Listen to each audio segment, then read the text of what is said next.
قرآن حکیم، سیرت النبی صلی اللہ علیہ وآلہ وسلم، احادیث مبارکہ، فقہی مسائل کا بیان اور بہت کچھ انشاءاللہ تعالی جید علماء کرام کے ساتھ۔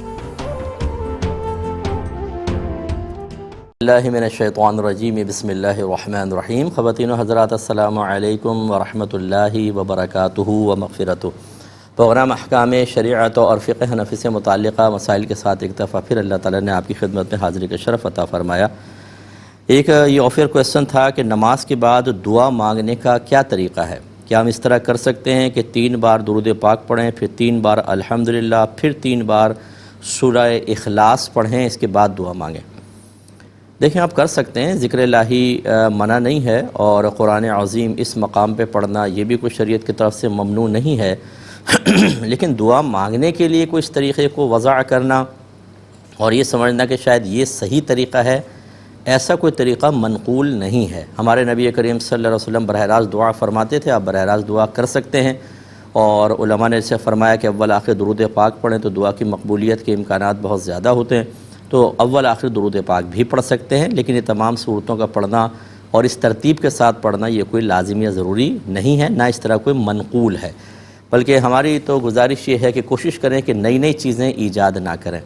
کبھی کبھار آپ نے ایسا کر لیا، کوئی دوسرا عمل کر لیا، تیسرا کر لیا، کوئی بات نہیں، لیکن جب آپ ایک چیز کو پابندی سے اختیار کر کے بلکہ اپنے بچوں کو بھی اس کی تعلیم دینا شروع کر دیں اپنی سوچ اور فکر کے نتائج کے اعتبار سے، تو نتیجہ نکلتا ہے کہ بچے اس کو دین کا حصہ سمجھنا شروع کر دیتے ہیں، اور جیسے ہمارا عام مشاہدہ ہے کہ اصل دین ہمارے گھر والوں کو پتہ ہی نہیں ہے، ہم نے جو چیزیں ایجاد کی ہیں، چاہے وہ اچھی نیت سے تھیں، چاہے علماء کی اجازت سے تھیں، ان کا اس قدر اہتمام ہوتا ہے کہ اگر ان میں سے کوئی مستحب ترک کر دیا جائے تو لوگ شور مچا دیتے ہیں۔ نماز قضا ہوں تو شور مچاتے ہوئے آپ نہیں دیکھیں گے، ایسے مستحبات کو ترک کرنے پر آپ دیکھیں چیخیں نکل جاتی ہیں۔ یہ روش بھی ٹھیک نہیں ہے، جو اللہ تعالیٰ نے فرض قرار دیا اس کو سب سے پہلے اہمیت دیں، پھر واجب ہے، پھر سنت موقدہ، پھر غیر موقدہ، پھر مستحب ہے، اور جسٹ اپوزٹ سب سے زیادہ حرام کا خیال رکھیں کہ اس کا ارتکاب نہ ہو، پھر مکروہ تحریمی ہے، اصاعت ہے، مکروہ تنزیہ ہے اور خلاف اولیٰ ہے۔ ایک بھائی نے کویسچن کیا تھا، یہ دانت نکالنے کے لیے ایک سن کا انجیکشن لگاتے ہیں، یہ لگوانا کیسا ہے، اور فارغ ہونے کے بعد جو سن پن ہوتا ہے وہ 1-2 گھنٹے تک ختم نہیں ہوتا، تو نماز اور وضو کا کیا حکم ہوگا؟ دیکھیں، لگوانا جائز ہے، اگر نہ لگائیں تو آپ کی تو چیخیں نکلیں گی، آسمان تک پہنچیں گی، وہ سن کر کے ہی تمام کارروائی کرتے ہیں، خصوصاً جب دانت کو گھسنا ہوتا ہے تو سن کیے بغیر تو نہیں ہو سکتا، ورنہ تو ایک دم دماغ کے اوپر چوٹ لگے گی، تو یہ ایک تکلیف سے بچنے کے لیے وقتی طور پر چیز استعمال کی جاتی ہے، اور اس سے کوئی اتنے سائیڈ ایفیکٹس بھی نہیں ہوتے، کیونکہ کوئی مستقل بنیادوں پہ تو استعمال نہیں کرنا ہے، تو اس کی گنجائش ہے۔ اب اگر وہ حصہ بالکل، جیسے میرا بھی ایسا ہوا تھا، میں نے کروایا تھا، تو بالکل ایسا لگتا ہی نہیں ہے کہ منہ کا حصہ ہے، تو کوئی بات نہیں، آپ اس پہ پانی بہائیں، اس میں کوئی فرق نہیں پڑتا، اور اگر ڈاکٹر نے کلی سے منع کیا ہے تو ایسی حالت میں کلی نہیں کریں گے، آپ چہرہ بس اوپر سے پانی ڈال کر دھو لیں، تو اس میں انشاءاللہ کوئی پرابلم نہیں ہوگی، وضو ہو جائے گا۔ یہ کہتے ہیں کہ میں نے وضو کیا، پھر نماز پڑھی، نماز کے بعد میں نے دیکھا کہ پاؤں پر ایک دھاگا لگا ہوا تھا، تو معلوم نہیں وضو سے پہلے کا تھا یا بعد کا، تو کیا حکم شرع ہوگا؟ دیکھیں، چونکہ دھاگا لگا ہوا تھا تو غالب گمان یہی ہے کہ وہ وضو کے بعد کا ہوگا۔ نماز کے دوران جیسے دری وغیرہ پہ کوئی دھاگا پڑا ہوتا ہے، ہم اس پہ بیٹھتے ہیں، تحیات وغیرہ میں تو وہ چپک جاتا ہے، ایسا ہوا ہوگا، کیونکہ اگر آپ کے پہلے ہوتا تو وہ تو وضو کے پانی سے دھل جاتا، تو اس لیے آپ کو تشویش کا شکار نہ کریں۔ جب اس طرح کی چیز سامنے آئے کہ اس کی ابتدا کا پتہ نہ ہو تو یہ شبہ نہ کریں کہ شاید وضو سے پہلے کا ہوگا، آپ کی نماز انشاءاللہ ہو جائے گی، اور اس نماز کو دہرانے وغیرہ کی بھی حاجت نہیں ہے۔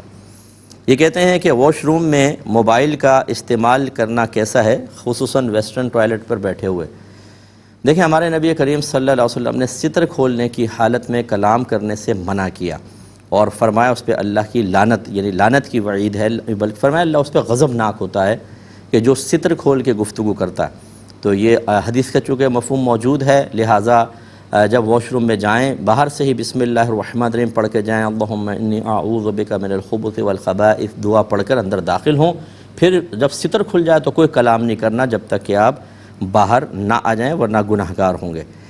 یہ کہتے ہیں کہ ہمیں بیوی کے فرائض بتائیں، اور شوہر کی نافرمانی کرنے والی بیوی کے بارے میں بتائیں۔ اس طرح آج کل جس طرح آج کل کی لڑکیاں ہوتی ہیں کہ اپنے ماں کے بولنے پر چلتی ہیں، ان کا کیا شرعی حکم ہوگا؟ دیکھیں بیوی کے شوہر کے اعتبار سے جو فرائض ہیں وہ یہ کہ وہ شوہر کی شرعی معاملات میں اطاعت کرے، کوئی ایسا کام نہ کرے کہ شوہر کی دل آزاری ہو۔ حتی الامکان شوہر اگر خواہش کرتا ہے کہ بیوی اچھے کپڑے پہنے، میک اپ کرے ہلکا پھلکا، تو اس کی دلجوئی کے لیے عورت کو میک اپ کرنا واجب ہوتا ہے، یاد رکھیں، یعنی اپنے شوہر کا خیال رکھیں، انڈرسٹینڈنگ پیدا کریں۔ اب اگر کوئی لڑکی اس طرح نہیں کر رہی تو سب سے پہلے آپ غور و تفکر کرنا ہوگا کہ آپ نے کیا اس فیملی کو پہلے اچھی طرح جانچا پرکھا تھا پھر نکاح کیا تھا، یا آپ نے صرف خوبصورتی دیکھی، جا کے لڑکی کو دیکھا اور کہا باقی سب چیزیں چھوڑ دی کہ بس یہ خوبصورتی ہمارے گھر میں آ جانی چاہیے۔ تو بعض اوقات ایسا ہوتا ہے کہ ہم فیملی بیک گراؤنڈ دیکھتے نہیں ہیں، ان کے رویے، ان کے بیہیویئر پہ بالکل توجہ نہیں کرتے، بس جب وہ آ جاتی ہیں تو پھر جب 2-4 دن میں خمار خوبصورتی اتر جاتا ہے تو پھر اس قسم کے کویسچن سامنے آتے ہیں۔ تو یہ تو پھر آپ کا بھی قصور ہوا نا۔ ایک لڑکی اگر ایسے گھرانے میں ہے جس کی تربیت نہیں ہوئی ہے، وہاں بد اخلاقی ہے فرض کر لیں، وہاں پر اس گھر میں یا اس خاندان میں مردوں کے حقوق کا خیال نہیں رکھا جاتا، تو پھر کیوں آپ لے کر آئے تھے لڑکی؟ اچھا، دوسری بات یہ کہ چلیں جانچا پرکھا تھا، آ گئے، تو ابھی آپ کا ٹیلنٹ ہے، آپ کا کمال ہونا چاہیے کہ آپ علم دین سیکھیں اور اپنے گھر کو شریعت کے لیے اپنے گھر کے دروازے کھول دیں، تاکہ اور خود بھی اس پر عمل کریں اور اپنی زوجہ کو بھی علم دین سکھائیں۔ اس کی برکت یہ ہوگی کہ کبھی کوئی جھگڑا ہوتا ہے، کوئی عورت خلاف شرع کام کرتی ہے یا آپ خلاف شرع کام کرتے ہیں، تو فریق ثانی احساس دلاتا ہے کہ دیکھیں آپ قرآن و حدیث کے خلاف کر رہے ہیں۔ جب ہم قرآن و حدیث کو رکھ دیتے ہیں سائیڈ میں، انہیں کبھی ضرورت میں دیکھیں گے اور اپنی عقل سے اور اپنے جو ہمیں تجربات ہوتے ہیں، زندگی کے مشاہدات ہوتے ہیں، یا الٹے سیدھے خاندان کے مشیر ہوتے ہیں مشورہ دینے والے، ان کے مشوروں کی روشنی میں گھر کی زندگی چلانا چاہتے ہیں تو نقصان ہوتا ہے، کیونکہ ہر ایک بڑے باپ کا ہے، ہر ایک سمجھدار ہے، ہر ایک دوسرے کی غلطی کو پکڑنے والا ہے، دوسرے کی غلطی کو معاف نہ کرنے والا ہے۔ ہمیشہ ہم بے قصور ہیں، سامنے والا قصوروار ہے، تو پھر فیصلے کیسے ہوں گے؟ یہ نتائج نکلیں گے جو آپ کے سامنے آ رہے ہیں۔ اور یہ کہنا کہ یہ آج کل لڑکیاں ماں کے کہنے پہ چلتی ہیں، تو ماں کے کہنے پر چلنا ہمیشہ برا نہیں ہوتا۔ ماں بھی بعض اوقات اپنی بچی کے فیوچر پروٹیکشن کے لیے یا خاندان میں اس کی حفاظت کے لیے ایسا کرتی ہے، کیونکہ بہت سارے تجربات سامنے ہیں۔ ہو سکتا ہے آپ مظلوم ہوں، بعض جگہ لڑکی والے بہت مظلوم ہوتے ہیں، لڑکے والے انتہائی ظالم جابر ہوتے ہیں۔ ایسی صورت میں ماں اگر اپنی بچی کو اچھا مشورہ دے رہی ہے تو یہ کہنا کہ یہ تو اپنے ماں کے پیچھے چلتی ہے، یہ بھی ٹھیک نہیں۔ لیکن بہرحال ہم تو یہ سمجھاتے ہیں کہ میاں بیوی کو اپنے اندر آپس میں خود انڈرسٹینڈنگ پیدا کرنی چاہیے، اور یہ میرا پیغام ہے ایسے ینگ جنریشن کو یا ینگ کپل جو ہیں ان کو، کہ آپ مردوں کے لیے پیغام ہے کہ بیوی کو ماں کے ذریعے، بہنوں کے ذریعے اور دوستوں کے ذریعے مت سمجھیں، اور اسی طرح لڑکی کے لیے پیغام ہے کہ اپنے شوہر کو اپنی والدہ، اپنی سہیلیوں یا اپنے خاندان کی عورتوں کے ذریعے مت سمجھیے۔ مطلب کہنے کا کیا ہے؟ اور لڑکے کو کہتی ہے ماں دیکھو بیٹا آج کل کی لڑکیاں بہت تیز ہو گئی ہیں، تم یوں کرو پھر تمہاری بیوی قابو میں آئے گی۔ اب بیوی کی نیچر کیسی ہے، اس کی سوچ اور فکر کیا ہے، وہ کس انداز سے سوچتی ہے، اس کو چھوڑ دو، امی کا تجربہ کام آئے گا، وہ بیٹا جا کے وہی طرز اختیار کرتا ہے۔ بعض اوقات دوست کہتے ہیں آج کل موبائل نہ دو، یوں ہو رہا ہے وہ ہو رہا ہے، وہ اپنے طریقے اختیار کر کے جبر کرنے کی کوشش کرتا ہے، کلیش پیدا ہوتا ہے۔ ایسی لڑکی کو مشورہ دیتے ہیں دیکھو شوہر کو یوں کرنا، ایسے کرنا، یوں گھر چلانے کی کوشش کرنا، ورنہ تمہارے ساتھ ایسا ہو جائے گا۔ ماں دانت پیس کے جو ہے وہ خالہ بھی بکھی کے اندر خوب مارتی ہے زور سے کہ تم بے وقوف لڑکی، بدو تم مر جائے گی، تباہ ہو جائے گی، ہمارے کہنے پہ چلو۔ اب وہ جا کے جب وہ ان کے تجربات کا نچوڑ وہاں پر نچوڑتی ہے تو وہ بعض اوقات سامنے والے اس کی تجلی برداشت نہیں کرتے اور ریئیکشن خطرناک قسم کا ہوتا ہے۔ یہ بالکل غلط طریقے ہیں۔ گھر والوں کو بھائی میاں بیوی کو اپنے گھر چلانے دو، ان کو چھوڑ دو ایک لمحے کے لیے، ان کو فیصلے کرنے دو، آپس میں انڈرسٹینڈنگ پیدا کرنے دو، تب صحیح ہوگا۔ امید ہے کہ اس سے آپ نتائج مرتب کر لیجئے کہ کس کی غلطی ہے کس کی نہیں۔ لیکن بہرحال شادی سے پہلے ہمارا مشورہ ہے کہ لڑکا لڑکی کو حقوق زوجین کورس کرنا چاہیے۔ ہماری اکیڈمی میں تو ہوتا ہے، آپ کے اطراف میں کہیں ہوتا ہو تو بہت اچھی بات ہے، نہیں تو میرا نمبر لے لیں، آن لائن ہم سے کر لیں، شرعی احکام پتہ چل جاتے ہیں، زندگی بہت حد تک سکون میں آ جاتی ہے۔ یہ کہتے ہیں میں ایک صحافی ہوں، میں ایک میڈیا کمپنی کے لیے آرٹیکل لکھتا ہوں، سپورٹس اور انٹرٹینمنٹ کے آرٹیکل ہوتے ہیں، اس پہ مشتمل ہوتے ہیں۔ خود میری بھی اپنی ویب سائٹ ہے، میں اس پہ آرٹیکل تیار کر کے اپلوڈ کرتا ہوں، تو کیا میرا یہ لکھنا صحیح ہے یا نہیں ہے؟ دیکھیں صحیح ہے، جو صحافی سپورٹس سے تعلق رکھتے ہیں اس کی رپورٹ بناتے ہیں، لیکن جو انٹرٹینمنٹ کا آپ نے کہا انہوں نے تو مخصوص ایک لفظ استعمال کیا تھا جو میں یہاں پہ نہیں کرنا چاہ رہا ہوں، فلم و ڈراموں سے متعلق کچھ چیزیں ہیں، تو اب اگر وہ آپ اس انداز سے اس کو لکھتے ہیں کہ لوگ اس کی طرف مائل ہوتے ہیں اور اس چیز کو دیکھتے ہیں، تو اس میں بہرحال آپ کے لیے گناہ جاریہ کے امکانات ہو سکتے ہیں، کیونکہ جو فلموں کے اندر جو کچھ معاملات ہوتے ہیں، جو خرابیاں ہوتی ہیں جس سے نوجوان نسل کے اخلاق اور ان کے کردار انتہائی خراب ہو رہے ہیں، اگر آپ کا آرٹیکل ترغیب پر مشتمل ہوا، اس چیز کی تعریف آپ نے اس انداز سے کی کہ پڑھنے والا بے اختیار اس چیز کو دیکھنے پہ مجبور ہو جائے اور وہ غلط قسم کی چیز ہے اور غلط اثرات اس کے اوپر مرتب ہوں گے، تو بہرحال آپ کے لیے گناہ جاریہ بھی ہو سکتا ہے، اس لیے اس میں اچھی طریقے سے خیال رکھیے۔ یہ کسی نے پوچھا تھا کہ میں ایک ٹیچر ہوں اور ہماری کلاس میں سادات بچے بھی ہوتے ہیں، سید بچے، وہ سبق یاد کر کے نہیں آتے تو ہم انہیں تھوڑی بہت سزا دیتے ہیں۔ اگر ان کو سزا نہ دیں تو دیگر بچوں کی دل آزاری ہوتی ہے کہ ہمیں تو مار رہے ہیں اور ان کو چھوڑ رہے ہیں، اور پھر خاص ایسا ہوتا ہے کہ ان کو چھوڑیں تو وہ بچے لاپرواہی شروع کر دیتے ہیں، سید بچے، اور وہ نہیں پڑھتے ہیں۔ تو احترام قلب کے ساتھ تھوڑی بہت سزا دینا کیا حکم شرع ہے؟ دیکھیں بالکل لائٹلی آپ سزا دے سکتے ہیں، ایسا نہیں کہ کوئی پرتشدد کارروائی کریں، ایسا نہ ہو کہ ان کے نسب پہ تان کریں، جیسے ٹونٹنگ کرتے ہیں، بعض بہت غلط قسم کے الفاظ کہتے ہیں، شدید دل آزاری کا آپ سبب نہیں بن سکتے۔ اور کوئی ٹیچر ہو کیسے غیر سید اگر ہے تو وہ ارادہ یہ کرے کہ شہزادے کے کپڑے پر کیچڑ لگ گئی ہے، میں اس کیچڑ کو صاف کر رہا ہوں، بس یہ اس طرح کر کے آپ بالکل کر سکتے ہیں، لیکن کوشش کیجئے کہ ان کے سادات ہونے کا لحاظ کر کے ان کی سزا میں کمی کریں، ان کی ڈانٹ میں کمی کریں، دوسرے کے زیادہ کر لیں۔ ہاں اگر آپ غفلت محسوس کرتے ہیں تو ان کے پیرنٹس کو کہیے کہ بھئی آپ اس کو ٹھیک کریں، ہم ایک احترام کی وجہ سے کچھ نہیں کر پاتے، بچہ اس کا ناجائز فائدہ اٹھا رہا ہے، تو آپ اس کا خیال رکھیں۔ تو بہرحال تھوڑی بہت ڈانٹ ڈپٹ اور تھوڑی بہت سزا دے سکتے ہیں، لیکن خوف خدا کے ساتھ، احترام جسے آپ نے کہا قلب میں ہے اس کے ساتھ، کیونکہ اگر آپ نہیں کریں گے تو شہزادہ پیچھے رہ جائے گا اور دوسرے آگے بڑھ جائیں گے، اور یہ بھی ٹھیک نہیں ہوتا۔ ایک بھائی نے کہا کہ جو جنتی، کچھ ٹیچر پڑھا رہے تھے، انہوں نے کہا بھئی حدیث میں ہے کہ جو جنتی ہوتا ہے اس کے بدن سے جنت کی خوشبو آتی ہے۔ اب یہ سائل ہم سے پوچھتے ہیں تو یہ خوشبو پہچاننے کا طریقہ کیا ہے، صاحب یہ بتا دیجئے۔ دیکھیں ایسا کچھ بھی نہیں ہوتا، کہ یہ پتہ نہیں کون سی حدیث میں انہوں نے بیان کیا، ہو سکتا ہے حدیث کچھ اور الفاظ کے ساتھ ہو، یا حدیث کے الفاظ اگر کچھ ایسے ملتے جلتے ہوں تو مفہوم کچھ اور ہوتا ہے بعض اوقات۔ ایسا نہیں ہوتا کہ اللہ تبارک و تعالیٰ نے جنتیوں کے لیے کوئی خوشبو کے معاملات رکھے تو جہنمیوں کے جسم سے بدبو بھی آنی چاہیے، ایسا بھی ہونا چاہیے، ایسا کچھ نہیں ہوتا۔ بہرحال تو اس قسم کی چیزوں پہ توجہ نہ کی جائے۔ ہمارے ساتھ ایک کالر ہے، السلام علیکم۔ وعلیکم السلام مفتی صاحب، مجھے ایک مسئلہ معلوم کرنا جی تھا۔ بولیے۔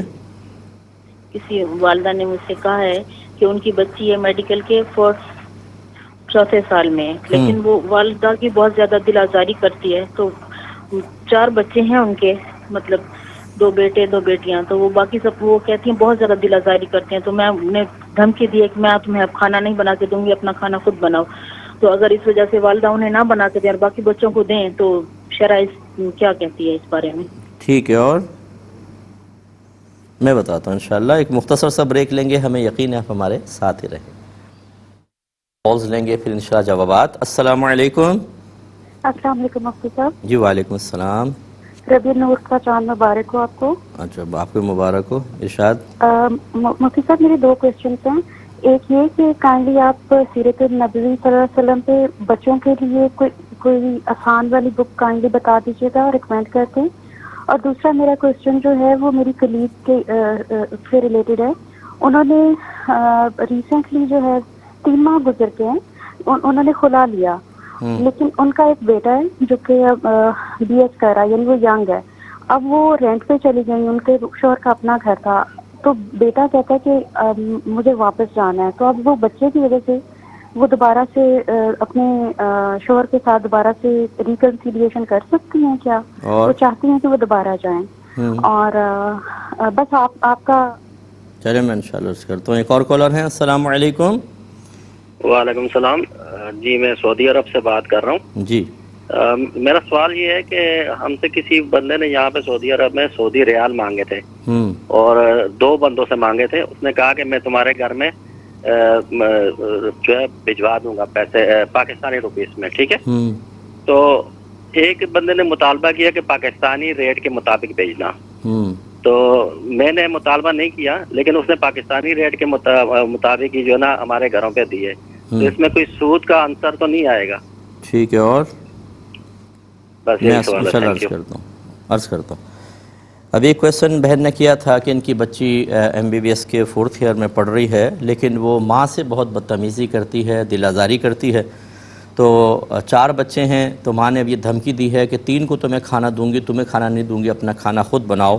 کیا حکم شرع ہوگا؟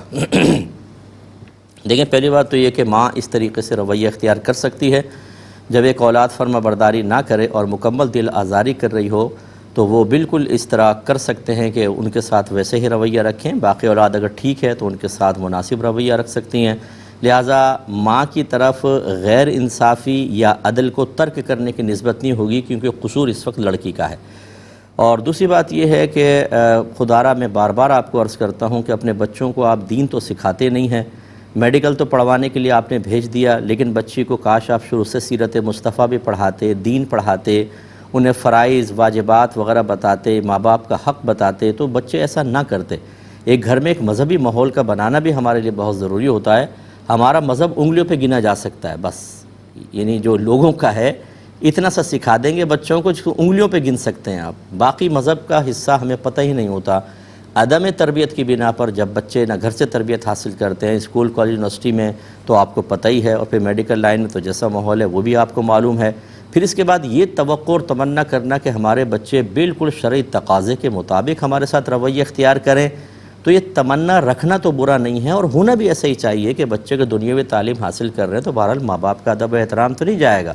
لیکن میرے خیال میں اگر منفی رویہ آ جائے، آپ کے توقع کے مطابق نہ ہو، تو اس کے لیے بھی آپ ذہنی طور پہ تیار رہیں کہ یہ آپ نے ہی ایک فصل بوئی ہے جس کا بہرحال آپ کو اس کو کاٹنا خود ہی پڑے گا. بیج جیسا بوئیں گے ویسی ہی فصل تیار ہوتی ہے. اللہ تعالیٰ آپ کو صبر کی توفیق عطا فرمائے اور بچی کو ہدایت عطا فرمائے. ایک کالر مزید ہمارے ساتھ ہیں. السلام علیکم. وعلیکم السلام. جی سر، میں آپ سے یہ ریکویسٹ کریں کہ میرے بابا کا انتقال ہو گیا ہے اور ان کی جائیداد میں میرا کتنا حق بنتا ہے. ان کی جائیداد تقریباً جو ہے 1 یہ کروڑ کس کا انتقال ہوا ہے؟ جی والد کا انتقال ہو گیا ہے. بچے کتنے ہیں آپ لوگ؟ بہن بھائی کتنے ہیں؟ ہم 4 بہن بھائی ہیں، 2 بہنیں 2 بھائی ہیں. اور ان کے والد آپ کے دادا دادی ہیں؟ جی نہیں وہ نہیں ہے. اور آپ کی والدہ؟ والدہ ہیں ہماری. نہیں ہے؟ والدہ ہیں، حال حیات ہیں چلیں ٹھیک ہے، والدہ ہماری. میں عرض کرتا ہوں انشاءاللہ. ایک اور کالر ہیں. السلام علیکم.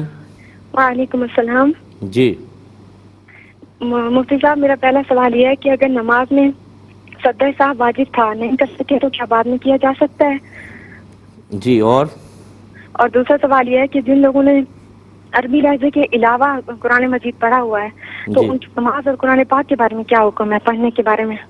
ٹھیک ہے. اور جی میں بتاتا ہوں انشاءاللہ. ایک یہ کویشچن کیا تھا کہ سیرت نبی پر بچوں کے لیے کوئی کتاب، یا آپ بازار میں چلے جائیں بہت سی لکھی ہوتی ہیں، لیکن میرے ذہن میں ایسی کوئی مستند اچھی کتاب نہیں ہے جو خاص بچوں کے لیے لکھی گئی ہو. آپ کوشش یہ کریں کہ سیرت مصطفیٰ پہ کتاب لائیں، اس سے نوٹس بنائیں، اس میں سے چیزیں نکال کر اپنے بچوں کو سکھائیں. یا میری کتاب قرب الہی لیں کہ قرب الہی جو ہے قرآن و حدیث کی تعلیمات کا نچوڑ ہے، اور بچوں کی تربیت کے لیے، خود اپنی ذاتی تربیت کے لیے، احوال قلب کی اصلاح کے لیے ایک بہت اچھی کتاب ہے. اس کا آپ درس گھر کے اندر رکھیں، اپنے بچوں کو پڑھائیں، انشاءاللہ بہت ہی مثبت نتائج نکلیں گے. اور چونکہ یہ ہے ہی اصلاحی کتاب اور عمل کی کتاب، اس میں بارہا نبی کریم صلی اللہ علیہ وسلم کا طرز عمل ذکر کیا گیا ہے، سیرت کے مختلف پہلو. اگرچہ سیرت کی کتاب نہیں ہے، تصوف پہ ہے، لیکن بہرحال سیرت تصوف سیرت کے بغیر اور عمل و کردار و قول و فعل مصطفیٰ صلی اللہ علیہ وسلم کے بغیر مکمل ہو ہی نہیں سکتا ہے، تو وہ آپ اس میں پائیں گے، بیسٹ رہے گا. ایک انہوں نے کہا کہ یہ ان کی کوئی خاتون تھیں کلیگ، انہوں نے خلا لے لی. اب ان کا بیٹا جوان تھا، کرائے پہ رینٹ پہ چلے گئے، بیٹا واپس گھر جانا چاہتا ہے. اس نے شور شرابہ مچایا ہوگا، تو یہ عورت بھی چاہتی ہیں کہ میں واپس چلی جاؤں، تو کیا جا سکتی ہیں کہ نہیں؟ دیکھیں، خلا جو ہے ہمارے نزدیک فقہ حنفی کے اندر ایک طلاق بائن ہے. طلاق بائن کا مطلب جیسی خلا ہوگا طلاق ہو جائے گی اور عورت نکاح سے فوراً باہر ہو جائے گی. اب اگر پہلے ان کے شوہر نے 2 طلاقیں نہیں دی تھیں، کیونکہ اگر 2 پہلے دی تھیں تو یہ تو مل کر تیسری ہو گئی، تو یہ 3 طلاقیں ہو جائیں گی. اب حلالہ کے بغیر کچھ نہیں ہو سکتا. لیکن اگر پہلے کوئی طلاق نہیں دی تھی یا 1 دی تھی، تو پھر یہ 1 کے ساتھ مل کر دوسری ہوئی، ابھی تیسری کی گنجائش ہے، تو یہ شوہر سے جدید نکاح کے ساتھ جو نئے مہر کے ساتھ ہوگا، گواہوں کی موجودگی میں، یہ دوبارہ نکاح کر سکتی ہیں. لیکن اگر 3 طلاقیں ہو گئی ہیں تو پھر حلالہ کے بغیر کچھ نہیں ہو سکتا۔ یہ کہتے ہیں کہ کسی نے ہم سے کہا کہ آپ سعودی ریال مجھے یہاں دے دیں، میں پاکستان میں آپ کو پاکستانی کرنسی کے اندر دے دوں گا، تو کیا یہ صحیح ہے اور سود تو نہیں بنتا؟ دیکھیں، اس کو ہنڈی کا کاروبار کہتے ہیں، حوالے کا کاروبار کہتے ہیں، اور آپ کو پتہ ہے کہ ہمارے ملک کے قانون کے مطابق یہ اللیگل ہے۔ اس میں آپ کو پیسہ تو بچ جاتا ہے، لیکن ہمارے ملک پاکستان کو نقصان ہوتا ہے۔ بینکنگ کے تھرو جب آپ پیسہ بھیجتے ہیں تو لازم سی بات ہے آپ کا ٹیکس کٹتا ہے، لیکن یہ آپ کے لیے ایک وائٹ منی ہوتی ہے۔ آپ کو پتہ ہے کہ یہ وائٹ منی ہوتی ہے، اور اس کے اوپر آپ چونکہ ٹیکس پے کر چکے ہوتے ہیں تو آپ کے لیے بڑی آسانیاں ہوتی ہیں، بلکہ اگر آپ فائلر ہیں تو پھر بہت اچھا رہتا ہے آپ کا کہ آپ کی وائٹ منی آپ کو بہت نفع دیتی ہے۔ لیکن بہرحال خلاصہ کلام یہ ہے کہ اس طرح کا اگر آپ کریں گے تو یہ چونکہ اللیگل ہے، ایسا نہیں کرنا چاہیے، ٹھیک ہے؟ پہلی بات تو یہ کہ آپ آئندہ ایسا نہ کریں۔ دوسری بات یہ ہے کہ اگر تو آپ نے کرنسی ان کو دی اور ادھر طے کر لیا کہ یہ میں گویا کہ آپ کو ایک طریقے سے دے رہا ہوں اور اس کا یہ بیچ رہا ہوں، گویا کہ اگرچہ آپ بیچنے کا لفظ نہیں کہتے، لیکن آپ یہ کہتے ہیں کہ اس کو کنورٹ کر کے پاکستانی کرنسیز میں مجھے فلاں جگہ چاہیے، تو اگر یہ لیگل ہوتا فرض کر لیں تو پھر شرعی لحاظ سے تو اس کی گنجائش نکلتی تھی۔ اس میں کرنسی ایسے کاروبار چلتا ہے کہ آپ یہاں پہ کچھ دیتے ہیں اور کہیں اور جا کے لیتے ہیں، اگرچہ اس میں بے کا لفظ نہیں کہتے تو آپ اس کو، لیکن اس کا یہ ہوتا ہے کہ آپ کرنسی اس کو دے دی اور دوسری کرنسی کی شکل میں آپ پاکستان میں ریسیو کر رہے ہیں۔ تو یہ پورا میرا بیان سن لیجئے گا، میں حوالہ یا ہنڈی کے جواز پہ کلام نہیں کر رہا ہوں، بلکہ اس کو پہلے میں نے کہا یہ اللیگل ہے، اور پھر اگر فرض کر لیں کہ یہ لیگل ہوتا تو اس کی شرعی حیثیت پر یہ کلام ہے۔ یہ کہتے ہیں ہماری والد صاحب کا انتقال ہو گیا، والدہ بھی ہیں اور اولاد ہیں۔ دیکھیں، والدہ اگر شوہر فوت ہوتا ہے، کیونکہ ان کے شوہر فوت ہوئے ہیں، تو اگر اولاد ہوتی ہے تو بیوی کو کل مال کا 8واں حصہ ملے گا، پھر جو باقی مال بچے گا اس کو، اگر جیسے آپ 2 بھائی 2 بہنیں فرض کر لیں تو ہر بھائی 2 بہنوں کے برابر ہوتا ہے، تو 4 وہ کر لیں اور 2 بہنیں 6 حصے کریں، ہر لڑکے کو 2 حصے اور لڑکی کو 1 حصہ ملے گا، ٹھیک ہے؟ والدہ کو 8واں حصہ دے کر ہر بھائی کو کل ٹوٹل جو باقی مال بچے گا اس میں سے 2 حصے، اور لڑکی کو نصف ملتا ہے، 1 حصہ آپ اس طرح تقسیم کریں۔ ہماری بہن نے فرمایا کہ کسی پر سجدہ صاحب لازم تھا لیکن یاد نہ رہا تو کیا بعد میں کریں گے؟ جی بالکل، اگر آپ نے سلام پھیر دیا اور سلام پھیرنے کے فوراً بعد بھی یاد نہ آیا، بلکہ آپ کھڑی ہو گئیں، آپ بات کرنے لگیں، آپ چل پڑیں، کوئی چیز کھا لی آپ نے، تو سمجھ لیں پچھلی نماز سے اب آپ کا سلسلہ منقطع ہو گیا ہے۔ اب یہ کرنا ہوگا کہ آپ کو دوبارہ کبھی بھی زندگی میں اس نماز کو لوٹانا ہوگا، یہ واجب العیادہ ہے، تو یہ لازم ہوگا۔ سجدہ صاحب اب نہیں کریں گے، اب واجب العیادہ ہو گئی۔ لیکن اگر ایسا ہوتا کہ آپ بھول گئی تھیں، سلام پھیر کر آپ بیٹھی ہوئی تھیں، کسی سے گفتگو کرنے سے پہلے، کھانے پینے سے پہلے، چل پڑنے سے پہلے، سو جانے سے پہلے آپ کو اچانک یاد آ گیا، ارے میرے پہ تو سجدہ صاحب تھا، تو آپ فوراً جو ہے وہ سیدھی طرف سلام پھیریں، 2 سجدے کریں اور بیٹھ کر پھر دوبارہ التحیات درود شریف دعا پڑھیں۔ یہ اس نماز سے متصل ہی ہو جائے گا، انقطاع نہیں ہوا ہے، آپ کی نماز ہو جائے گی۔ یہ کہتے ہیں کہ جنہوں نے عربی تلفظ کے ساتھ، لہجے کے ساتھ قرآن پاک نہیں پڑھا، جس کو ہم تجوید سے تعبیر کرتے ہیں، تو ان کا کیا حکم ہے؟ کیا وہ قرآن پاک پڑھ سکتے ہیں کہ نہیں پڑھ سکتے ہیں؟ یہ بالکل پڑھ سکتے ہیں۔ دیکھیں، تجوید اگر سیکھی نہ ہو تو یہ نہیں کہا گیا کہ قرآن پڑھنا ہی آپ کے لیے حرام ہو جائے گا، لیکن خطرہ یہ ہوتا ہے کہ تجوید جس نے نہیں پڑھی تو بعض اوقات وہ قرآن کے حروف کو اس طرح ادا کر لے گا کہ معانی تبدیل ہو جائیں گے۔ جیسے لفظ قل اور کل، قل موٹے قوف سے ہوتا ہے، اس کا مطلب کہہ دیجئے، قل هو اللہ احد کہہ دیجئے، اللہ ایک ہے یا وہ اللہ ایک ہے، اور اگر ڈنڈے والے کاف سے کل کہیں تو کل معنی ہوتا ہے کھاؤ، تو اس کا ترجمہ ہو جائے گا کھاؤ وہ اللہ ایک ہے، تو کیسا مفہوم ایک دم بدل گیا۔ اس اعتبار سے فقہا نے فرمایا کہ تجوید کا سیکھنا لازم ہے، اس کو سیکھیں، لیکن ہم مایوس نہیں کرتے ہیں لوگوں کو، ہم یہ کہتے ہیں کہ آپ تجوید سیکھیں اور ساتھ ساتھ قرآن پاک پڑھتے رہیں، نماز بھی تو پڑھی رہیں۔ یہ تو نہیں ہے کہ اب تجوید نہیں آتی تو نماز بھی چھوڑ دیں، کہ ایسا نہ ہو کہ حرف بدل جائے اور میری نماز فاسد ہو، میں کافر بھی ہو جاؤں۔ یہ خدشات ذہن میں نہ لائیں، کیونکہ ہم جو اپنا مشاہدہ کرتے ہیں، ہم اتنے سال ہو گئے تبلیغ دین کرتے ہوئے کہ گاؤں میں چلے جائیں چاہے شہروں میں چلے جائیں، اگر آپ 1 لاکھ آدمی لیں گے تو اس میں شاید میرے خیال میں 1-2 ہزار کو تجوید آتی ہوگی، باقی کسی کو تجوید نہیں آتی۔ تو اگر اجتماعی طور پہ اتنا بڑا حکم دیا جائے کہ ان کی نمازیں بھی نہیں ہوں گی، ان کو قرآن پڑھنا منع ہے، تو پہلے لوگ قرآن کے قریب نہیں ہیں، بالکل ان کا کوئی قرآن سے اتصال نہیں ہے، تعلق نہیں ہے، اور ٹوٹ جائے گا۔ تو خلاصہ کلام یہ ہے کہ سیکھیں اور سیکھنے کے دوران نماز بھی پڑھتے رہیں، قرآن پاک کی تلاوت بھی کریں، لیکن تجوید سیکھیں۔ اور اگر کوئی سیکھنے کے باوجود اس کو نہیں آ رہی تو کوشش تھوڑی بہت جاری رکھے. اللہ تبارک و تعالیٰ سب کی مجبوریوں اور سب کی پریشانیوں کو جانتا ہے. لا یکلف اللہ نفسا الا وسعها. اللہ تعالیٰ کسی جان کو اس کی ہمت سے زیادہ آزمائش میں مبتلا کرتا ہی نہیں.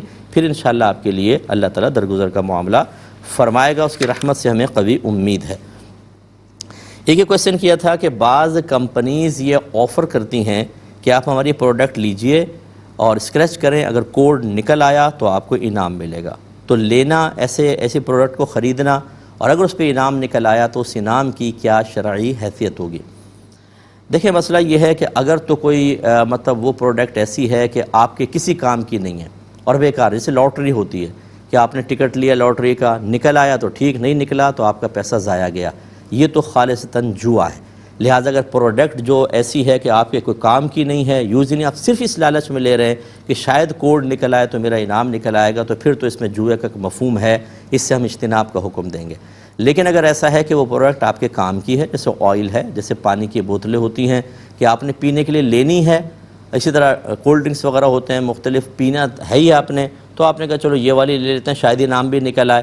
تو اب چونکہ یہاں اصل خریداری مطلوب ہوتی ہے, انعام تو ضمنی حیثیت ہے, اب اگر نکل آیا تو وہ بالکل آپ کے لیے جائز ہے. مختصر بریک پر جائیں گے, ہمیں یقین ہے آپ ہمارے ساتھ ہی رہیں گے. بسم اللہ الرحمن الرحیم. ایک کویسچن کیا تھا کہ بعض لوگ یہ کہتے ہیں کہ ہمارے نبی کریم صلی اللہ علیہ وسلم جب سفر معراج پہ تشریف لے گئے تو چاند پر بھی گئے تھے, تو کیا ایسا ہوا تھا یا نہیں ہوا تھا؟ اگر نہیں ہوا تو جو کام نبی کریم صلی اللہ علیہ وسلم نے نہ کیا ہو اسے آپ کی طرف منسوب کرنا کیسا ہے؟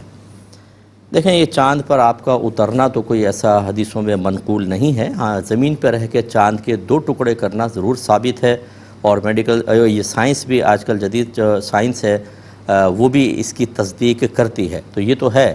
لیکن سفر معراج پہ گئے تھے ایسا نہیں. اور اس طرح کا جھوٹے واقعات پھر نبی کریم صلی اللہ علیہ وسلم کی طرف منسوب کرنا یہ گناہ ہوتا ہے, چاہے وہ سرکار کے عمل کے بارے میں آپ کہیں, چاہے سرکار کے قول کے بارے میں کہیں, ان سے وابستہ چیزوں کے بارے میں. اگرچہ جو یہ اس طرح کا الفاظ ہیں یا یہ اس طرح کے چاند پر گئے تھے, یہ کم درجے کا مطلب گناہ ہوگا اور کم درجے کی مکروہ چیز ہوگی. ایک ہوتا ہے نبی کریم نے ایسا فرمایا, خاص نبی کریم کی طرف منسوب کر دیتے ہیں اور آپ نے نہیں کہا ہوتا, جھوٹ, اس کے اوپر تو بہت سخت وعید ہے.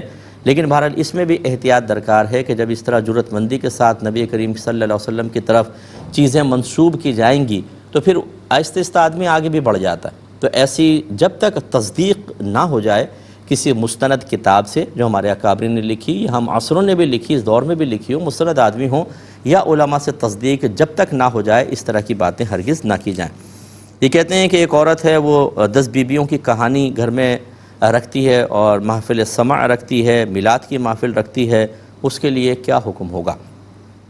دیکھیں, 10 بیویوں کی کہانی تو ہم منع کریں گے کیونکہ اس میں رطب و یابس ہے اور غلط بیانیاں اس میں شامل ہیں اور اس کا کوئی اسلام سے تعلق نہیں ہے. یہ بعض اوقات گھر میں پڑھواتے بھی ہیں اور منتیں مانتے ہیں اس کی کوئی شرعی حیثیت نہیں, سے اجتناب کریں.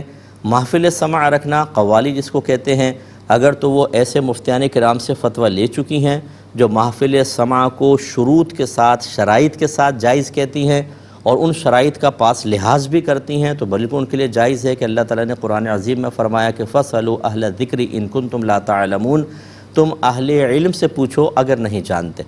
تو اس لیے اگر کسی نے اہل علم سے پوچھ لیا ہے, کسی مفتی صاحب سے باقاعدہ فتویٰ لیا ہے, انہوں نے اس کے جواز کا حکم دیا ہے, تو ایک عام آدمی کے لیے, ایک عام عورت کے لیے اتنی ہی دلیل کافی ہے کہ جی فلاں مفتی صاحب نے اس کی پرمیشن دی ہے. تو اب آپ اگر آپ کے نزدیک آپ دوسرے مفتیان کرام کو فالو کرتے ہیں اور آپ اس کو جائز نہیں سمجھتے, آپ اجتناب کریں, آپ اس محفل مجلس میں نہ جائیں, لیکن ان کے لیے فی نفسی ہی بالکل جائز ہوگا. میلاد مصطفیٰ صلی اللہ علیہ وسلم, اس میں شرعاً کوئی حرج نہیں ہے. ویسے بھی یہ میلاد کا مہینہ آ چکا ہے اور عاشقان رسول جو حقیقتاً عاشقان ہیں, کچھ جو ہیں بیچارے جو بنے ہوئے ہیں, اور اللہ تعالیٰ ان کو حقیقت عشق بھی عطا فرما دے. تمام مسلمان تقریباً ان خوشیوں میں شریک ہوتے ہیں, ماسوا چند لوگوں کے جن کو اعتراضات ہوتے ہیں وہ نہیں کرتے, تو لڑائی جھگڑے بھی نہ کریں. کوئی نئی میلاد منانا چاہتا ہے ان کی مرضی ہے, لیکن آپ بالکل دائرۂ شریعت میں رہ کر وہ تمام امور جو مسلمان اختیار کیے ہوئے ہیں اور خرافات سے بالکل خالی ہیں, ان کو نبی کریم صلی اللہ علیہ وسلم کی محبت میں اختیار کرنا اور ان پر یہ توقع اور امید رکھنا کہ اللہ تبارک و تعالی ثواب کا ترتب فرمائے گا، اس میں شرعاً کوئی حرج نہیں ہے۔ اگر زندگی رہی تو نیکسٹ پروگرام کے اندر میں اس پہ انشاءاللہ یہ کلام بھی کروں گا۔ ایک انہوں نے کہا کہ یہ اسلام میں مسجد کو سیکورٹی کے نام پر سیکورٹی گارڈ رکھنے کے بجائے نماز کے فوراً بعد تالا لگا دینا اور اللہ کی عبادت کے لیے بند کر دینا کیسا ہے؟ دیکھیں مسئلہ یہ ہے کہ چونکہ اب مسجدیں ہمارا عرف یہ ہے کہ ایک مخصوص وقت تک کھلی رہتی ہیں، اس کے بعد بند ہو جاتی ہیں۔ ہاں جہاں پر پبلک آتی جاتی ہے، جیسے بس اسٹاپ کے قریب مسجدیں ہیں، اسٹیشن کے قریب مسجدیں ہیں، وہ بند نہیں ہوتی، 24 گھنٹے کھلی رہتی ہیں، تو ان پہ تو کوئی اعتراض ہی نہیں ہوگا۔ لیکن جو محلے وغیرہ کی مسجدیں ہیں 24 آور کے لیے گارڈ رکھنا اور پھر گارڈ مطلب مسلسل مسجد کو کھولے رکھنا، یہ ویسے ہی مناسب نہیں ہوتا۔ لوگ کہاں آتے ہیں؟ ایک آدھ آدمی کوئی آ جائے گا دیر سے۔ تو خلاصہ کلام یہ ہے کہ جب تک جو عرف ہمارے ہاں قائم ہے کہ عشاء کے بعد مطلب اتنے وقت تک لوگ اکثر آتے ہیں، اس کے بعد سنسان ہو جاتا ہے، اس وقت تک مسجد کو کھلا رکھنا چاہیے۔ اسی طرح دیگر نمازوں کے لیے اس میں اگر ایسا کرتے ہیں کہ گارڈ وغیرہ کچھ نہیں رکھتے، جیسے نماز ختم ہوئی تالا لگا دیا، یہ ظلم عظیم ہے، اور یہ اسی زمرے میں آئے گا کہ اللہ تعالیٰ فرماتا ہے کہ اس سے بڑھ کر ظالم کون جو مساجد کو اللہ کے ذکر سے روکے، ان کے ویرانی کے لیے کوشش کرے، یہ تو غلط ہوگا۔ لیکن اگر نماز کے بعد ایک مخصوص وقت تک، جیسے عمومی طور پہ مساجد کے اندر ہوتا ہے، مسجد کھلی رہتی ہے، جب نمازی نہیں ہوتے تو بند کر دیتے ہیں، تو پھر اس کی گنجائش نکلے گی۔ تو خلاصہ کلام یہ ہے کہ دن میں تو اکثر ہمارا عرف یہی ہے، ہمارے کراچی میں تو خاص طور پہ کہ مسجدیں بالکل کھلی ہوتی ہیں، اور لیکن جب خصوصی طور پہ عشاء کی نماز کے بعد مخصوص وقت کے بعد بند کرتے ہیں، ایسی ہی فجر کی نماز کے بعد بند کر دیتے ہیں، پھر ظہر سے جو کھلتی ہے تو وہ تقریباً عشاء تک کھلی رہتی ہیں۔ یہی طریقہ اختیار کرنا چاہیے۔ یہ کہتے ہیں ایک کمپنی ہے جو دکاندار کو نقد مال نہیں دیتی، وہ کہتے ہیں اب ہم سے ادھار لیں، لیکن جب وہ 10,000 کا مال لیتا ہے تو 12,000 کا اس کو دیتی ہیں، جو ایک ماہ کے اندر اس کو لوٹانا ہوتا ہے، اور اگر وہ اس مدت میں یہ پیمنٹ نہیں دیتا تو اس پر جرمانہ عائد کرتے ہیں، لیکن وہ خود نہیں رکھتے بلکہ اس کو چیریٹی میں دے دیتے ہیں۔ کیا حکم شرع ہوگا؟ دیکھیں یہ بالکل جائز ہے کہ آپ مال کو نقد پیسوں میں دیں یا ادھار دیں۔ اس کمپنی نے نقد کو ختم کر دیا، ادھار ہی ہم مال دیں گے بس، اور 10,000 کا مال 12,000 میں، اور چونکہ ایک مہینے میں وہ پیمنٹ لیتے ہیں، تو اگر کوئی اس طریقے سے کرتا ہے کہ کوئی ان دو صورتوں میں سے ایک صورت متعین کر دیتا ہے، مثلا کہتا ہے اگر نقد دو گے تو 100 کا، ادھار دو گے تو 1200 کا، اور سامنے والا ان میں سے ایک صورت کو متعین کر دیتا ہے کہ کیش لوں گا، نقد لوں گا یا ادھار، تو پھر یہ سودا بالکل جائز ہے۔ تو یہ کمپنی نے جو سودا کیا جائز تو ہے، اس کے اندر کوئی کلام نہیں ہے، لیکن یہ کنڈیشن لگانا کہ ایک مہینے کے اندر پیمنٹ نہیں دو گے تو مالی جرمانہ ہوگا، یہ غلط ہے۔ یہ کنڈیشن لگائیں کہ ایک مہینے تک اگر پیمنٹ نہیں دی تو آپ کو مال واپس کرنا ہوگا اور اپنا پیسہ واپس لیں، لیکن یہ مالی جرمانہ جائز نہیں ہوتا، یہ منسوخ ہو چکا ہے اور منسوخ پر عمل کرنا حرام ہے۔ لیکن فرض کر لیں اگر اس کمپنی نے کسی اچھے مفتی صاحب سے فتویٰ لے لیا، جیسے ہمارے اسلامک بینکنگ کے اندر بھی ایسے ہی ہے کہ اس میں بعض اوقات پینلٹی لگتی ہے، لوگوں نے لیا ہوتا ہے پیسہ وقت پہ نہیں دیتے، تو اس کے اوپر بھی وہ اس طرح کے معاملات کرتے ہیں، اور فتویٰ یہی ہے کہ وہ لینے کے بعد خود ذاتی استعمال میں نہیں لیتے بلکہ چیریٹی کے اندر دے دیتے ہیں، دین کے کام کے اندر دے دیتے ہیں، اور ان کا کہنا یہی ہے کہ اگر یہ جرمانہ قائم نہ کیا جائے تو پاکستانی قوم کبھی بھی وقت کے اوپر اور اپنی ذمہ داری سمجھتے ہوئے چیز کو دیتی ہی نہیں، تو پھر تو معاملہ خراب ہو جائے گا۔ جیسے بجلی کے بلوں میں بھی آپ دیکھیں کہ ڈیو ڈیٹ کے بعد اگر آپ مطلب دیتے ہیں تو آپ کو ایک جرمانہ لگتا ہے، اگر نہ ہو تو لوگ بل ہی نہیں بھریں گے، سال کے اندر بعد جا کے بھریں گے، اس لیے مجبوریاں ہوتی ہیں بعض صورتوں کے اندر۔ تو اگر اس کمپنی نے کسی مفتی صاحب سے فتویٰ لیا ہوا ہے تو پھر ٹھیک ہے، بالکل وہ کر سکتے ہیں، اور وہ خود اس مالی جرمانے کو نہ رکھیں بلکہ وہی جیسے چیریٹی میں دیتے ہیں اس میں دیں۔ تو خلاصہ کلام یہ ہے کہ اگر کمپنی اپنے طور پہ ایسا کر رہی ہے، کسی سے پرمیشن نہیں لی، تو پھر تو اجتناب کریں، جو ایسا معاہدہ کرے گا وہ بھی گناہ گار ہوگا، لیکن اگر ان کے پاس ہیں باقاعدہ فتاویٰ تو پھر آپ ان کے ساتھ اس طرح کے ایگریمنٹس کر سکتے ہیں۔ کسی نے پوچھا کہ کہا ہے کہ یہ حلالہ کروانا لڑکی پر ظلم ہوتا ہے، کیا حکم شرع ہوگا؟ دیکھیں یہ اس طرح کے اپنی عقل کے بلبوتے پر شرعی معاملات کے اندر زبان درازی کرنا وہی کرتے ہیں کہ جو یا تو بالکل جاہل ہوتے ہیں یا یہ دانشور قسم کے اپنے آپ کو کہلانے والے جو سمجھتے ہیں، جن کو دین کی ABC بعض اوقات نہیں آتی، معذرت کے ساتھ ہر دانشور کے بارے میں نہیں کہہ رہا ہوں، بہت اچھے سلجھے ہوئے بہت اچھے لوگ ہیں ہمارے پاکستان میں، لیکن بعض ایسے ہوتے ہیں جن کو اپنے اس دنیاوی تعلیم پر اتنا گھمنڈ ہوتا ہے کہ وہ ہر دیندار کو، چاہے وہ عالم و مفتی ہوں، ان کو بالکل حقیر سمجھتے ہیں، اور اس کی علامت یہ ان کی زبان پر ان کے لیے ہمیشہ ایک لفظ ہوگا مولوی صاحب نے کہا، یہ مولوی یہ کہہ رہا ہے، حقارت کے ساتھ ذکر کرتے ہیں تاکہ سننے والی عوام بھی یہ سمجھے کہ حضرت تو 7ویں آسمان پر ہیں، اور امامے والے داڑھی والے علماء مفتیان کرام یہ بڑے حقیر ہیں، ان کو مولوی سے تعبیر کرو، بس یہ مولوی نے ایسا کہا، مولوی نے ایسا کہا۔ اور اگر یہ سامنے بیٹھ جائیں، جس دن یہ سامنے بیٹھ گئے کسی اہل علم کے، تو وہ اچھی طریقے سے سبق یاد دلا دے گا کہ ہم لوگ جتنا علم پڑھتے ہیں اللہ کا بڑا کرم ہے، اس کا تو یہ میرے خیال میں 10% بھی نہیں پڑھتے ہوں گے، لیکن بہرحال تو اس طریقے سے اگر کسی نے یہ جملے کہے ہیں، یہ غلط جملے ہیں۔ حلالہ کا مطلب یہ اگر کوئی غلط طریقے سے کر رہا ہے تو اس طریقے کو غلط کہیں۔ حلالہ ہے کیا؟ اگر کوئی شخص 3 طلاقیں دے دیتا ہے، اللہ تعالیٰ فرماتا ہے فَإِن طَلَّقَهَا فَلَا تَحِلُّ لَهُ مِن بَعْدُ حَتَّى تَنكِحَ زَوْجًا غَيْرَهُ، کہ پھر اگر شوہر بیوی کو تیسری طلاق دے دے تو یہ عورت پہلے شوہر کے لیے اس وقت تک حلال نہ ہوگی جب تک کہ اس کے علاوہ کسی اور شخص سے نکاح نہ کر لے۔ اور نبی کریم صلی اللہ علیہ وسلم کے پاس ایک خاتون آئی، انہوں نے کہا کہ میرے شوہر نے 3 طلاقیں دی، میں نے دوسرے شخص سے نکاح کیا، ابھی ہمارا جسمانی تعلق قائم نہیں ہوا، میں پہلے شوہر کے پاس جانا چاہتی ہوں، کیا جا سکتی ہوں؟ سرکار نے فرمایا کہ نہیں، تم اس وقت تک پہلے والے کے لیے حلال نہ ہوگی جب تک یہ دوسرا شوہر تمہارا اور تم اس کا کچھ شہد نہ چکھ لو۔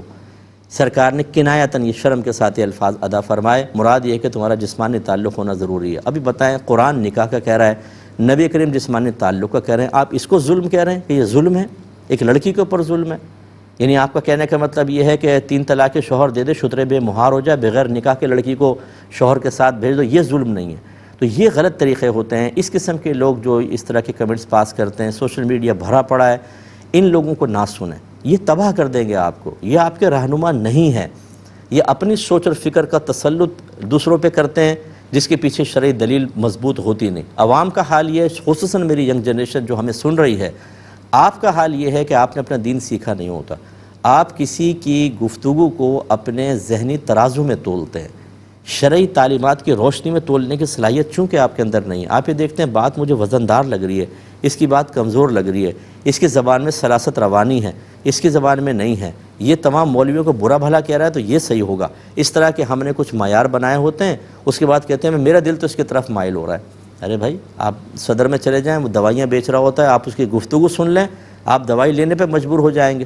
تو یعنی اس کا مطلب ہے جس کی طرف آپ کا دل مائل ہو جائے، جہاں آپ کی عقل اٹک جائے، آپ اتنے عقل کل ہیں اور اتنا بہترین فیصلہ کرنے والے ہیں کہ وہ بالکل 100% صحیح ہوگا، باقی سب غلط ہوں گے۔ یہی سب سے بڑی آپ کی مسٹیک ہے۔ شریعت ہمارا معیار ہے۔ آپ نے مرنے کے بعد اللہ تعالیٰ کی بارگاہ میں جب پہنچنا ہے تو آپ کے عقلی فیصلوں پر اللہ تعالیٰ آپ کو انعام نہیں دے گا، وہ قرآن و حدیث کے اندر بیان کر چکا ہے کس چیز پر آپ کو جنت ملے گی اور کس چیز پر جہنم ملے گی۔ آپ مطالعہ کر کے دیکھیں، ایسے لوگوں سے بچنے کی کوشش کریں۔ اب چونکہ ہمارے پروگرام کا وقت تقریباً ختم ہو چکا ہے، اپنے میزبان کو، ہماری کیو ٹی وی کی پوری ٹیم کو اجازت مرحمت فرمائیں۔ آپ ہمارے لیے دعا کیجئے، ہم آپ کے لیے دعا گو ہیں کہ اللہ تعالیٰ جیسے ربیع الاول کا متبرک مبارک مہینہ ہمارے درمیان موجود ہوا، اللہ تعالیٰ ہمیں ایسی ہزارہا خوشیاں دیکھنے اور نبی کریم صلی اللہ علیہ وسلم کی محبت میں جائز طریقوں سے، خرافات سے دور رہتے ہوئے میلاد مصطفیٰ صلی اللہ علیہ وسلم کا اہتمام کر کے ثواب کو ایصال کرنے کی توفیق عطا فرمائے۔ آمین۔ وآخر دعوانا ان الحمد للہ رب العالمین۔